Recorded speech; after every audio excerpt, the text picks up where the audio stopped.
నేను విష్ణు భగవానుల వారి చక్రాన్ని, నా పేరు సుదర్శనం. నేను విష్ణు భగవానుల వారి ఖడ్గాన్ని, నా పేరు నందకం.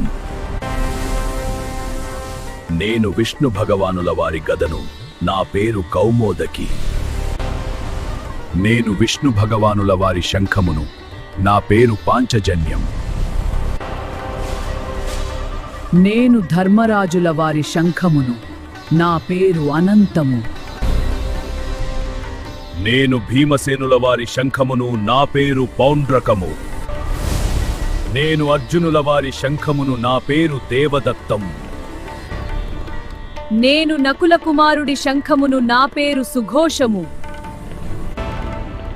నేను సహదేవుల వారి శంఖమును, నా పేరు మణిపుష్పకం. నేను శివుడు ధరించే ధనుస్సును, నా పేరు పినాకిని. అందుకే మా స్వామిని పినాకపాణి అంటారు. నేను విష్ణుమూర్తి ధరించే ధనుస్సును, నా పేరు శార్ంగం. నేను రామచంద్రమూర్తి ధరించే ధనుస్సును, నా పేరు కోదండం. అందుకే మా స్వామిని కోదండపాణి, కోదండ రాముడు అంటారు. నేను అర్జునుల వారు ధరించే ధనుస్సును, నా పేరు గాంధీవం. అందుకే మా ప్రభువును గాంధీవధారి అంటారు. నేను సరస్వతీదేవి చేతిలో వీణను, నా పేరు కచ్చపి. నేను నారద మహర్షుల వారి చేతిలోని వీణను, నా పేరు మహతి. నేను తుంబురుల వారి చేతిలోని వీణను, నా పేరు కళావతి.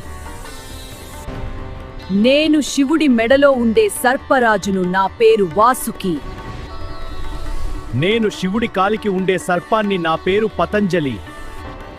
నేను ఇంద్రుని అశ్వాన్ని, నా పేరు ఉచ్చైశ్రవం. ఇంద్రుని ఏనుగును, నా పేరు ఐరావతం. నేను ఇంద్రుని ఆయుధాన్ని, నా పేరు వజ్రాయుధం. నన్ను దధీచి మహర్షి వెన్నుముకతో తయారు చేశారు. ఇలాంటి మరిన్ని స్పిరిచువల్ వీడియోల కోసం హిందూ ధర్మ చక్రం ఛానల్ని ఫాలో చేయండి.